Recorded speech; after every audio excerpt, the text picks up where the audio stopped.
ಅಂಥವರಿಗೆ ಒಂದು ಬಾಟ್ಲಿ ನೀರು ತಗೊಂಡು ಸೊಯ್ ಅಂತ ತಲೆ ಮೇಲೆ ಸುರಿಯೋದು. ಇದು ನಂದು 2ನೇ ಪ್ಲಾನ್. ನಮಸ್ಕಾರ, ಶಾಂತಿ ಶಣೈ ವ್ಲಾಗ್ಗೆ ನಿಮ್ಗೆಲ್ಲರಿಗೂ ಸ್ವಾಗತ, ಸುಸ್ವಾಗತ. ಇವತ್ತಿನ ಟಾಪಿಕ್ ಏನಪ್ಪಾ ಅಂದ್ರೆ ನೈತಿಕತೆ. ಒಂದು 4-5 ದಿವಸದಿಂದ ಸೋಷಿಯಲ್ ಮೀಡಿಯಾದಲ್ಲಿ ಒಂದು ವಿಡಿಯೋ ಹರಿದಾಡ್ತಾ ಇದೆ. ಎಲ್ಲರೂ ತುಂಬಾ ಉತ್ಸಾಹದಿಂದ ಶೇರ್ ಮಾಡ್ತಾ ಇದ್ದೀರಾ. ನಾನ್ ಶೇರ್ ಮಾಡ್ಲಿಕ್ಕೆ ಹೋಗ್ಲಿಲ್ಲ, ಕಾರಣ ಇದೆ. ಟೈಟಲ್ ಏನಪ್ಪಾ ಅಂದ್ರೆ KSRT ಬಸ್ಸಿನಲ್ಲಿ ಲವ್ವಿ ಡವ್ವಿ, KSRTC ಬಸ್ನಲ್ಲಿ ರೊಮ್ಯಾನ್ಸು. ನಾವು ವಿಡಿಯೋನ ಅಪ್ಲೋಡ್ ಮಾಡ್ತಾ ಇದ್ದಾರೆ, ಶೇರ್ ಮಾಡ್ತಾ ಇದ್ದಾರೆ. ಬಸ್ಸಿನಲ್ಲಿ ಅದೇನು ಲವ್ವಿ ಡವ್ವಿ ಮಾಡ್ತಾ ಇದ್ರೋ ಅದು ನಿಜವಾಗ್ಲೂ ತಪ್ಪು. ಆದ್ರೆ ಆ ವಿಡಿಯೋ ಮಾಡಿದವ್ರದ್ದು ಅಷ್ಟೇ ತಪ್ಪಿದೆ. ವಿಡಿಯೋ ಮಾಡೋದಷ್ಟೇ ಮಾಡಿದ್ರ ಅದನ್ನ ಮೀಡಿಯಾದವ್ರ ಕೈ ಕೊಟ್ಬಿಟ್ರು. ಮೀಡಿಯಾದವ್ರಿಗೆ ನಾನು ಕೇಳೋದು, ನಿಮಗೆ ನೈತಿಕತೆ ಅನ್ನೋದು ಇಲ್ವೇ ಇಲ್ವಾ? ಅವ್ರೇನೋ ತಪ್ಪು ಮಾಡಿದ್ರು ಸರಿ, ಆದ್ರೆ ಆ ತಪ್ಪಿನ ಹೊಣೆಯನ್ನು ಅವರ ಮನೆಯವರು ಹೊರ್ತಾರೆ ಅನ್ನುವಂತ ಒಂದು ಸಣ್ಣ ಕ್ಲೂ ನಿಮಗಿಲ್ವಾ? ಅವ್ರು ಒಂದು ಫ್ಯಾಮಿಲಿ ಅಂತ ಮಾಡ್ಕೊಂಡಿರ್ತಾರೆ. ಒಂದು ಹುಡುಗಿಗೆ ಅಪ್ಪ ಅಮ್ಮ ಅಂತ ಇರ್ತಾರೆ, ಅಕ್ಕ ತಂಗಿಯರು ಇರ್ತಾರೆ. ನಾಳೆ ಅವ್ರ ಮನೆಯವ್ರು ನೋಡಿದ್ರೆ ಅಥವಾ ಅವರ ಸ್ನೇಹಿತರು ನೋಡಿದ್ರೆ ಅವರ ಮನೆಯವರಿಗೆ ಬೆರಳು ತೋರಿಸೋದಿಲ್ವಾ? ಯಾಕೆ ನಾವು ಈ ತರ ತಿಳಿದೇನೋ ಈ ತರದ ತಪ್ಪುಗಳನ್ನ ಮಾಡ್ತಾ ಇದ್ದೇವೆ? ದಯವಿಟ್ಟು ಇಂತಹ ಸಂದರ್ಭದಲ್ಲಿ ವಿಡಿಯೋ ಚಿತ್ರೀಕರಣ ಮಾಡಬೇಡಿ. ಮಾಡಿದ್ರು ಅದನ್ನ ಯಾರ ಜೊತೆನೂ ಹಂಚ್ಕೊಳ್ಬೇಡಿ. ತುಂಬಾ ಕೆಟ್ಟದ್ದು. ಯಾಕಂದ್ರೆ ಇದೊಂಥರ ತುಂಬಾ ಸೆನ್ಸಿಟಿವ್ ಮ್ಯಾಟರ್. ದಯವಿಟ್ಟು ವಿಡಿಯೋ ಮಾಡಬೇಡಿ. ಇಂಥ ಸಂದರ್ಭಗಳಲ್ಲಿ ನಾವೇನ್ ಮಾಡ್ಬೇಕು ಅಂತ ನೀವು ನನಗೆ ಪ್ರಶ್ನೆ ಕೇಳ್ಬೋದು, ಅಥವಾ ಏನ್ ಮಾಡ್ಬೋದು ಅಂತ ನಿಮಗೆ ಐಡಿಯಾ ಇದ್ರೆ ದಯವಿಟ್ಟು ಕಮೆಂಟ್ ಮಾಡಿ. ನಾನೇನ್ ಮಾಡ್ತೇನೆ ಅಂತ ಹೇಳೋದಕ್ಕೆ ನನ್ನ ಹತ್ರ ಒಂದು ಉದಾಹರಣೆ ಇದೆ.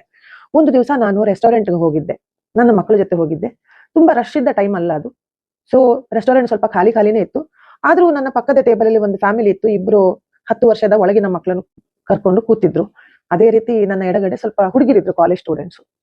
ನಾವು ತಿಂಡಿ ಆರ್ಡರ್ ಮಾಡಿದ್ವಿ, ವೇಟ್ ಮಾಡ್ತಾ ಇದ್ವಿ. ಅಷ್ಟೊತ್ತಿಗೆ ಒಂದು ಹುಡುಗ ಒಂದು ಹುಡುಗಿ ನಮ್ಮ ಮುಂದ್ಗಡೆ ಟೇಬಲ್ ಅಲ್ಲಿ ಬಂದು ಕೂತ್ಕೊಂಡ್ಮೇಲೆ ಸ್ವಲ್ಪ ಹೊತ್ತು ಆಚೆ ಈಚೆ ನೋಡಿದ್ರು, ರೆಸ್ಟೋರೆಂಟ್ ಖಾಲಿ ಇದೆ. ಶುರು ಹಚ್ಕೊಂಡ್ರು. ಅವಳ ಗಲ್ಲ ಮುಟ್ಟೋದೇನು, ಅವಳು ಇನ್ನೊಂದ್ ಕಡೆ ಮುಟ್ಟೋದೇನು, ಅವ್ರು ಕಿಸ್ ಕೊಡೋದೇನು, ತಬ್ಕೊಳ್ಳೋದೇನು, ವಯ್ಯಾರ ಮಾಡೋದೇನು. ನನಗೂ ವಿಡಿಯೋ ಮಾಡ್ಬೋದಿತ್ತು, ಆದ್ರೆ ನಾನು ವಿಡಿಯೋ ಮಾಡಿಲ್ಲ. ನಾನ್ ನೋಡಿದ್ರೆ ನನ್ನ ಪಕ್ಕದ ಟೇಬಲ್ ಅಲ್ಲಿ ಕೂತ 10 ವರ್ಷ ವಯಸ್ಸಿನ ಒಳಗಿನ ಚಿಕ್ಕ ಮಕ್ಕಳು ಅವರನ್ನೇ ತದೇಕ ಚಿತ್ತದಿಂದ ನೋಡ್ತಾ ಇದ್ದಾರೆ.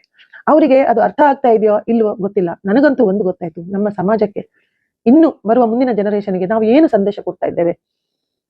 ಒಳ್ಳೆದನ್ನಂತೂ ಕೊಡ್ತಾ ಇಲ್ಲ. ನನಗೆ ನಿಜವಾಗ್ಲೂ ಬೇಸರ ಆಯ್ತು. ನಾನು ಹೋಗಿ ಅವ್ರ ಹತ್ರ ತುಂಬಾ ಒಂದು ರಿಕ್ವೆಸ್ಟ್ ಟೋನ್ ಅಲ್ಲಿ ನಾನು ಅವರಿಗೆ ಹೇಳಿದೆ, ನೋಡಿ, ನೀವು ಮನೆ ಒಳಗಿಲ್ಲ, ಹೊರಗಡೆ ಪಬ್ಲಿಕ್ ಪ್ಲೇಸ್ ಅಲ್ಲಿ ಇದ್ದೀರಾ. ಪಬ್ಲಿಕ್ ಪ್ಲೇಸ್ ಅಲ್ಲಿ ನಮ್ದು ವರ್ತನೆ ಹೇಗಿರ್ಬೇಕು ಅಂತ ನಿಮಗೆ ಗೊತ್ತಿರ್ಬೇಕು. ನೀವು ನೋಡಿದ್ರೆ ವಿದ್ಯಾವಂತರ ತರ ಕಾಣ್ತಾ ಇದ್ದೀರಿ. ದಯವಿಟ್ಟು ಇಂಥವುಗಳೆಲ್ಲ ಮಾಡ್ಲಿಕ್ಕಿದ್ರೆ ನೀವು ಇಲ್ಲಾದ್ರೂ ಹೋಟೆಲ್ ಅಲ್ಲಿ ರೂಮ್ ಮಾಡ್ಕೊಳ್ಳಿ, ಅಥವಾ ನಿಮ್ಮ ಮನೆಗಳಿಗೆ ಹೋಗಿ ಅಲ್ಲಿ ಮಾಡ್ಕೊಳ್ಳಿ. ಇಲ್ಲಿ ಮಾಡಿದ್ರೆ ನಮ್ಮ ಚಿಕ್ಕ ಮಕ್ಕಳಿಗೆ ನಾವು ಏನ್ ಸಂದೇಶ ಕೊಡ್ತಾ ಇದ್ದೇವೆ ಅಂತ ಒಳ್ಳೆ ರೀತಿಯಲ್ಲಿ ಕೇಳಿದೆ. ಮಕ್ಕಳನ್ನು ತೋರಿಸಿದೆ, ನೋಡಿ ಆ ಮಕ್ಕಳು ನಿಮ್ಮನ್ನೇ ನೋಡ್ತಾ ಇದ್ದಾರೆ, ನೀವು ಮಾಡ್ತಾ ಇರೋ ತಪ್ಪು. ಅದಕ್ಕೆ ಅವರು ಕ್ಷಮೆ ಕೇಳಿದ್ರು. ಖುಷಿ ಆಯ್ತು ನನಗೆ. ಓಕೆ, ಅವ್ರು ಮಾಡಿರೋ ತಪ್ಪು ಅವರಿಗೆ ಅರ್ಥ ಆಗಿದೆ ಅಂತ. ಅದೇ ಜಾಗದಲ್ಲಿ ನಾನು ಅವ್ರದ್ದು ವಿಡಿಯೋ ತೆಗೆದು ಸೋಷಿಯಲ್ ಮೀಡಿಯಾದಲ್ಲಿ ಹಾಕಿ ಅವರಿಗೆ ಪಬ್ಲಿಸಿಟಿ ಕೊಟ್ಟಿದ್ರೆ, ಏನಾದ್ರೂ ಒಂದು ಅನಾಹುತ ಆದ್ರೆ ಅದಕ್ಕೆ ಯಾರು ಹೊಣೆ? ಆ ಹೊಣೆಯನ್ನು ಯಾರು ಹೊರ್ತಾರೆ? ತಪ್ಪಲ್ವಾ? ಆದ್ರಿಂದ ದಯವಿಟ್ಟು ಇಂತಹ ಸೆನ್ಸಿಟಿವ್ ವಿಷಯಗಳನ್ನ ವಿಡಿಯೋ ಚಿತ್ರೀಕರಣ ಮಾಡ್ಲಿಕ್ಕೆ ಹೋಗ್ಬೇಡಿ. ನಾನು ತುಂಬಾ ರಿಕ್ವೆಸ್ಟ್ ಮಾಡ್ಕೊಳ್ತಾ ಇದ್ದೇನೆ. ಒಂದು ವೇಳೆ ನಿಮ್ಮ ಕೈಗೆ ಬಂದ್ರು ಅದನ್ನ ಸೋಷಿಯಲ್ ಮೀಡಿಯಾಗಳಲ್ಲಿ ಹರಿಬಿಟ್ಟು ವಿಚಿತ್ರ ಟೈಟಲ್ಗಳನ್ನು ಹಾಕಿ ಶೇರ್ ಮಾಡಬೇಡಿ ಪ್ಲೀಸ್. ಎಲ್ಲರಿಗೂ ಜೀವನ ಅಂತ ಹೊಂದಿದೆ, ಆ ಜೀವನಕ್ಕೆ ಬೆಲೆ ಕೊಡಿ. ಆಮೇಲೆ ನೀವು ಒಂದು ವೇಳೆ ಸೋಷಿಯಲ್ ಮೀಡಿಯಾದಲ್ಲಿ ನೋಡಿದ್ರು ಅದನ್ನ ಶೇರ್ ಮಾಡ್ಲಿಕ್ಕೆ ಹೋಗ್ಬೇಡಿ, ಅದನ್ನ ಇಗ್ನೋರ್ ಮಾಡಿ ದಯವಿಟ್ಟು. ಮತ್ತೆ ಕೆಲವರು ಒಳ್ಳೆ ಮಾತಿಗೂ ಜಗ್ಗುದಿಲ್ಲ. ಅಂಥವರಿಗೆ ಒಂದು ಬಾಟ್ಲಿ ನೀರು ತಗೊಂಡು ಸೊಯ್ ಅಂತ ತಲೆ ಮೇಲೆ ಸುರಿಯೋದು. ಇದು ನಂದು 2ನೇ ಪ್ಲಾನ್. 3ನೇ ಪ್ಲಾನ್ ಅದಕ್ಕೂ ಬಗ್ಗದಿದ್ರೆ ಇದ್ದ ಬದ್ದರನ್ನೆಲ್ಲ ಕರೆದು ಚೆನ್ನಾಗಿ ಗೂಸಾ ಕೊಟ್ಟು ಬುದ್ಧಿ ಹೇಳೋದು. ಇದು 3ನೇ ಉಪಾಯ. ಸಾಮೋಪಾಯ, ವೇದೋಪಾಯ, ದಂಡೋಪಾಯ. ನಿಮ್ಮ ಅಭಿಪ್ರಾಯ ಏನು? ದಯವಿಟ್ಟು ಕಮೆಂಟ್ ಮಾಡಿ. Thanks for watching.